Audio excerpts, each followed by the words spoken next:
So here's the deal. Have you been asked by your loved ones, your brother, your sister, your daughter, your mother, your father, your aunt, your uncle, your boss, your coworker to do a favor, right? Oh, hey, by the way, welcome to Your Success at Last Tips to Improve Performance uh, series. I'm your host, Tracy Brinkman, but I want to jump in right here, as I always do, and just start sharing with you that saying yes isn't always the best. I mean, we want to do things for those we love. We want to do things for those we care about. We want to do things for those we want to impress. Be it that next girl you want to date, the girl you want to marry, the boss you're trying to impress. I mean, saying yes feels nice, but I mean, think about it. If every single fiber of your being is screaming, no! Before you take on the commitment, maybe you should listen to it. I mean, are often you're doing those, you're saying yes for a few different reasons. They could be any number of, let's say I can think of 5 reasons off the top of my head. Reason number one: you think you can do the task better than anyone else, and this is one of the ones I am completely guilty of.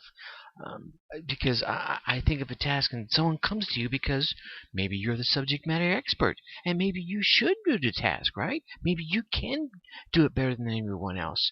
Or then again, maybe you could spend the time once to teach someone to do it just as good as you, and then now you've improved them and freed your own time up. Think about that for a moment.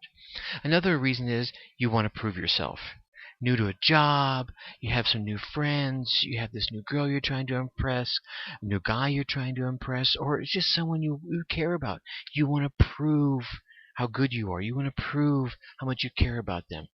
Be careful with that, okay?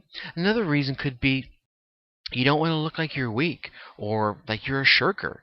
Maybe you had to take some time off work or you got sick. Now your boss or coworker comes and asks you a favor, and because you have that guilt going on, that maybe you don't want to look weak or you don't want to appear to be a shirker. So you say, hey, yeah, I can do that, no problem. Meanwhile, you're still trying to catch up from when you were out of the office. All right? So be careful with these things. Another one is you want to be the limelight. You enjoy the limelight. You crave the limelight. I wonder if I'm guilty of this one. I do enjoy the limelight. I like being the center of attention. Perhaps this is why I have a show like this, where I can be the center of attention, if nothing else, in my own head, between the two earphones that are on my head right now, between the earphones and the microphone in front of my face. To you, in my own mind, I'm in the limelight. But I enjoy this. So if you enjoy the limelight, remember, you can be in just as much limelight without being overstressed with too many yeses. I think another one of the last ones I want to share with is you think that whatever you're saying yes to just actually might be fun. Problem is, usually these fun things involve, I don't know, it's a 4-letter word called work, right? Otherwise, they would do it. They wouldn't ask you to do it, okay?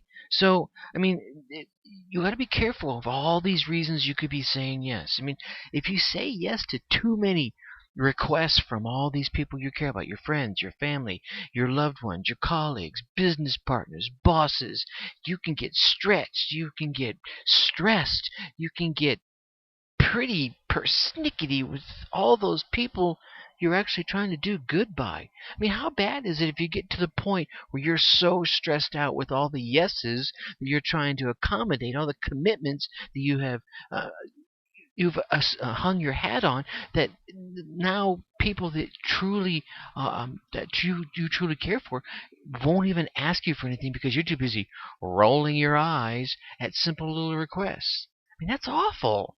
I mean, it just breaks my heart.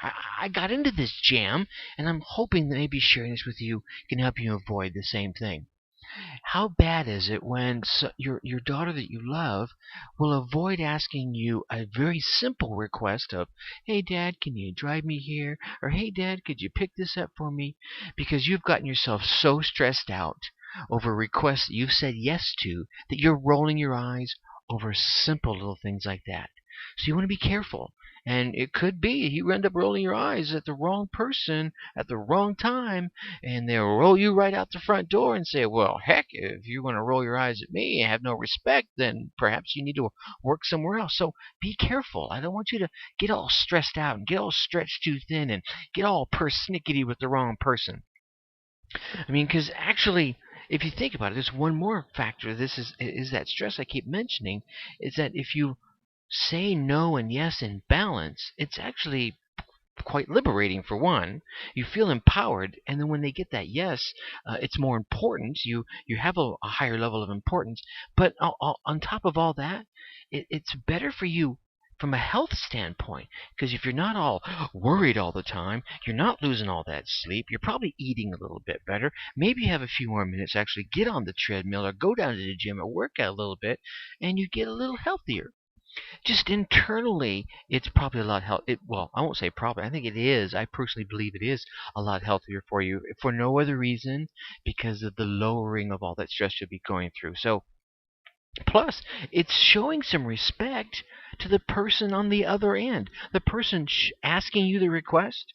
If you say no because you're unable to do that, then you're showing them the respect of not putting them off in the long run. Because if you just say yes because of any of the reasons I listed earlier, you want to prove yourself, you want that limelight, you don't want to seem like you're weak, but then you end up putting off the request almost to the point of possibly never ever doing it.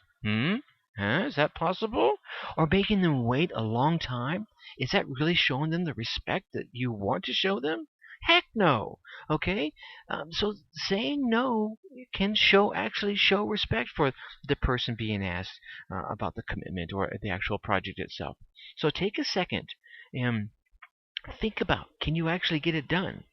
And to help you with this, take a moment right now, or not right now. I want you to push pause. Get away from that pause button. Take a moment at the end of the show, after you're finished listening to this, and think about all the things you know you should have said no to, right? There's probably a laundry list of them. I've got a list of those, probably way longer than my arm. I could fill up a couple of journals with the no's I should have done over my lifetime. And I'm not even talking about things I shouldn't have done. But at the moment the request was made, I probably should have said, "Oh, I can't get to that right now because, you know, and all valid reasons, but I didn't want to because of any number one of the reasons I gave you earlier. Perhaps I'm giving you those reasons from experience. Well, I don't know, maybe. But if you take a second and think about all the things you wish you had said no to, might you be better empowered, have a little bit of knowledge, and use that experience for the next time you really need to say no? Yeah, I think the answer is yes. I'll help you with the tough ones, okay? So think about all the ones you said that you should have said no to in the past, so you can help avoid getting overstressed and overstretched and persnickety with those loved ones with you later on. Now, you can't always say no. I get that, right? And there's going to be times you're going to have to bear that extra stress and be stretched extra thin and balance your persnicketyness. But I just want you to know you don't always have to say yes, except for coming back to hearing my show all week long. So I want you to say yes to that all the time. I'm not going to give you an option to say no. In the meantime, this is Tracy Brinkman. Thank you for listening. Come on back to yoursuccessatlast.com tomorrow and every day this week. I want you to hear more of the shows. I'm not even going to give you any clues on what it's going to be about, but I can tell you it's going to be a little tidbit of motivation, a little tip of success. That's what I'm trying to give you in 10 or 15 minutes or less. And today it seems like I've done it in 9. Think successfully. Take action. Bye. Talk to you tomorrow.